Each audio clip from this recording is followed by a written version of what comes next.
మనం రెండో పేజీలో ఉంది.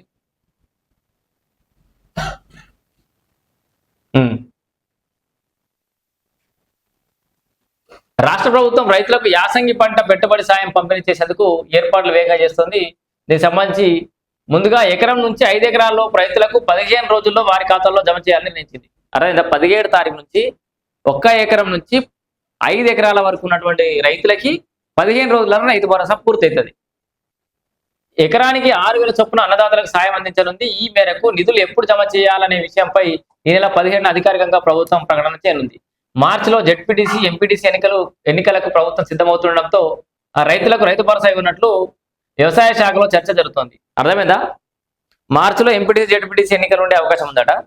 మళ్ళీ ఆ ఎన్నికలు వచ్చినాయి, రైతు భరోసా లేట్ అయ్యే అవకాశం ఉంది. ఇటు మున్సిపల్ ఎన్నికలు వచ్చినాయి, ఇట్లా కొంత జాప్యం జరిగింది. రకరకాల ఎన్నికలు వస్తూనే ఉన్నాయి. కాబట్టి ప్రభుత్వం త్వరగా ఈ ఎంపీటీసీ, జెడ్పీటీసీ ఎన్నికలు వచ్చే లోపట్నే రైతు భరోసా ఇస్తే మంచిది. లేకపోతే రైతులు కొంత ఇబ్బంది పడే అవకాశం ఉంది. ఇక్కడ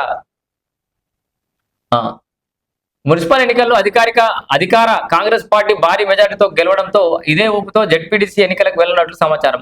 రాష్ట్ర వ్యాప్తంగా 1.50 కోట్ల ఎకరాల భూమికి 70 లక్షల మంది రైతులకు పట్టాదారు పాస్బుక్లు కలిగి ఉన్నారు. వీరికి ఒక సీజన్ కు 9,000 కోట్ల నిధులను అవసరం ఉండగా ఇప్పటికే ప్రభుత్వం సమకూర్చింది. త్వరలోనే కొత్తగా భూమి పట్టాలు చేసుకున్న రైతులకు సంబంధించిన వివరాలు తీసుకుని వారి ఖాతాలో భరోసా నిధులను అయితే జమ చేయనుంది. సో ఒక్కసారి ఫోన్ అందుబాటులేదు కదా, నేను కనుక్కొని ఏదైనా ఉంటే వివరాలు ఉంటే డిస్క్రిప్షన్ లో పెడతా. అంటే కొత్త పట్టాదారు పాస్ పుస్తకాలు రాని వాళ్ళకు కూడా మరి రైతు భరోసా వస్తుందా లేదా అనేది ఇంకొక వీడియో చేస్తా. ఎందుకంటే అగ్రికల్చర్ ఆఫీసర్ని ఒకసారి కనుక్కొని మీకు అప్డేట్ కూడా ఇచ్చే ప్రయత్నం చేస్తా. ఇప్పటికే సీసీఎల్ నుంచి పట్టాదారుల వివరాలు అయితే పోయినాయట.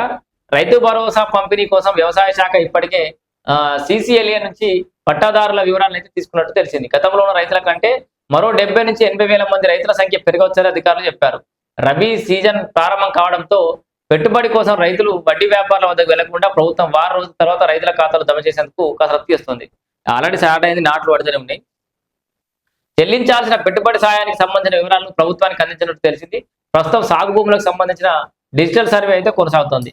అంటే ఎంత భూమి సాగు జరుగుతుంది అని చెప్పేసి దానికి సంబంధించిన సర్వే కూడా కొనసాగుతుందట. ఆ వివరాలు కూడా తీసుకుంటారు. కొత్త పట్టదారుల వివరాలు తీసుకుంటారు. ఓవరాల్ గా 70 నుంచి 80 వేల మంది కొత్త పట్టదారులు వచ్చే అవకాశం ఉంది. కాబట్టి వాళ్ళందరికీ దాదాపు 70 లక్షల మంది రైతులకు ఎకరానికి 6,000 చొప్పున మొత్తానికి 9,000 కోట్ల రూపాయలు సిద్ధం చేసుకుంది ప్రభుత్వం. 17 తారీఖు